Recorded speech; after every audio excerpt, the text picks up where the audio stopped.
ஸ்ரீ மகாகுருப்யோ நமः. ஹரிः ஓம். சதாசிவசமாரம்பாம் சங்கராச்சார்ய மத்யமாம் அஸ்மதாச்சார்ய பர்யந்தாம் வந்தே குரு பரம்பராம். ஜெம் டிவியின் நண்பர்களுக்கு எனது வணக்கங்கள். இன்றைய நாள் அனைவருக்கும் இனிய நாளாக அமைய எல்லாம் வல்ல இறைவனை வேண்டி இன்றைய எம்மதமும் நம்மதமே நிகழ்ச்சிக்கு செல்வோம். இன்னைக்கு நம்ம ஸ்ரீமத் பகவத்கீதையிலிருந்து ஒரு ஸ்லோகத்தை விரிவான விளக்கத்துடன் பார்ப்போம். பிராப்ய புண்ணியகிருதாம் லோகானுஷித்வா சாஸ்வதி சமாஹ சுச்சீனாம் ஸ்ரீமதாம் கேஹே யோக பிரஷ்டோபிஜாயதே.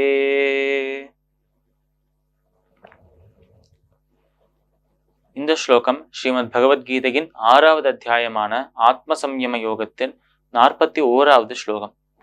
போன ஸ்லோகத்தில் 40வது ஸ்லோகத்தில் நம்ம கிருஷ்ணர் அர்ஜுனனை பார்த்து சொல்ற அந்த முதல் விஷயம், அர்ஜுனா, யோக பிரஷ்டர்கள், இந்த யோகம் இந்த பக்தி என்கிற பாதையிலிருந்து விலகியவர்கள், அதிலே நழுவியவர்கள், அவளுக்கு எப்பொழுதுமே அந்த நஷ்டம் தான் ஆகும், அவளுக்கு எப்பயுமே கஷ்டம், அந்த கவலை அது மட்டும்தான் வரும் என்று நினைப்பா.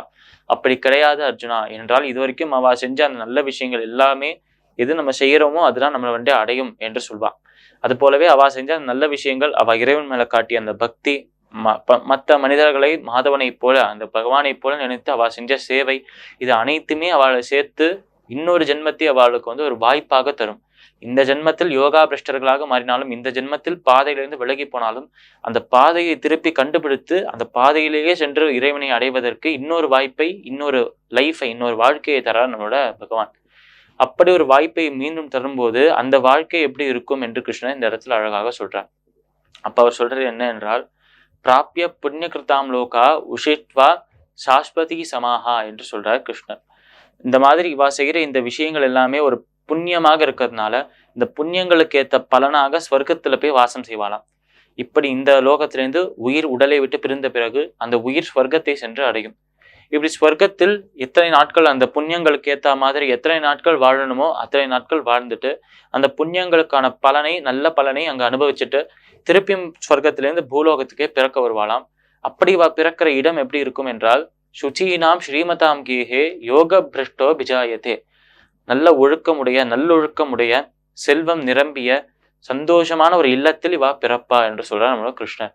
போன ஜென்மத்தில் அவ எவ்வளவு பணத்தில் கஷ்டப்பட்டிருந்தாலும் சரி, எவ்வளவு பெரிய ஆளாக இருந்தாலும் சரி, என்ன ஒரு ஜென்மத்தில் எப்படி இருந்தாலும் இந்த யோகா பிரஷ்டர்கள் அடுத்த ஜென்மத்தில் அந்த ஸ்வர்க்கத்தை அடைந்து ஸ்வர்க்கத்துல இருக்கும் இன்பங்களை அனுபவித்து, இங்கேருந்து நம்மளுக்கு ஸ்வர்க்கத்துல கிடைக்கும் பலன்களை அனுபவித்து, அந்த ஸ்வர்க்கத்தில் பலன்களை அனுபவித்து முடிச்சுட்டு திருப்பியும் பூலோகத்துல பிறக்கும் போது அடுத்த பிறவியை ஒரு செல்வந்தரின் வீட்டுல பிறப்பா. செல்வந்தரின் ஆத்துல, அதுவும் நல்ல ஒழுக்கமுடைய அந்த செல்வத்தை சுயநலத்துக்காக செலவு பண்ணாமல் மக்களுக்காக செலவு பண்ணி அப்படி இருக்கும் ஒரு தானம் செய்யக்கூடிய ஒரு நபரின் ஆத்துல பிறப்பா என்று சொல்றார் நம்மளோட கிருஷ்ணன். இது எதுக்கு ஸ்பெசிஃபிக்காக இந்த இடத்துலதான் பிறக்கணும் என்று சொன்னா, நல்லொழுக்கங்களுடைய செல்வந்தர்களோட ஆத்துல பிறக்கிறது என்பது ரொம்ப கஷ்டம். ஏன்னா நல்லொழுக்கமும் செல்வமும் பக்கத்துல இருக்கிறதே கஷ்டம். செல்வம் இருக்கிறவா எல்லாருக்கிட்டையுமே நல்லொழுக்கம் இருக்குமா என்று கேட்டா கிடையாது. அதுவே ஒழுக்கமாக ஆச்சாரமாக இருக்கும் நபர்களுக்கு அவளுக்கு செல்வம் இருக்குமா கேட்டா அதுவும் டவுட்றான். ஆனா இது இரண்டுமே கலந்திருக்கும் ஒரு இடத்தில் இவர்கள் பிறப்பார்கள். அப்படி அந்த இடத்தில் பிறந்து அந்த குடும்பத்தில் பிறந்து அந்த குடும்பத்தின் வழக்கம்படியே இவாளும் நல்லொழுக்கத்தோடையும் அந்த செல்வத்தை தானம் செய்வது போலவும் பல தர்ம காரியங்கள் செய்வதையும் அதே நேரத்தில் பகவானிடம் பக்தியும் கொண்டு இறுதியில் அந்த பகவானை சென்று அடைவார்கள். அதனால் இந்த ஜென்மத்தில் யோகா பிரஷ்டர்களாக இருந்தால் என்றால் அடுத்த ஜென்மத்தில் இதைவிட உயர்ந்த ஒரு ஜென்மமாக இருக்கும். ஆனால் அந்த ஜென்மத்திலும் அந்த உயர்வு எனக்கு தேவையில்லை, அந்த இறைவனை தேவை என்று இது அனைத்தையுமே தூக்கி போட்டுட்டு இறைவனை சென்று அடைவார். பாதையிலிருந்து விலகினால் இந்த ஜென்மத்தில் அடுத்த ஜென்மத்தில் பாதையை மீண்டும் கண்டுபிடித்து அந்த பாதையிலேயே சென்று இறைவனை சென்று அடையலாம் என்று சொல்றார் கிருஷ்ணன். பகவத்கீதையின் 6வது அத்தியாயமான ஆத்ம சம்யம யோகத்தில் 41வது ஸ்லோகத்திற்குண்டான விளக்கம் இதுவே. மீண்டும் நாளை சந்திப்போம். நன்றி, வணக்கம்.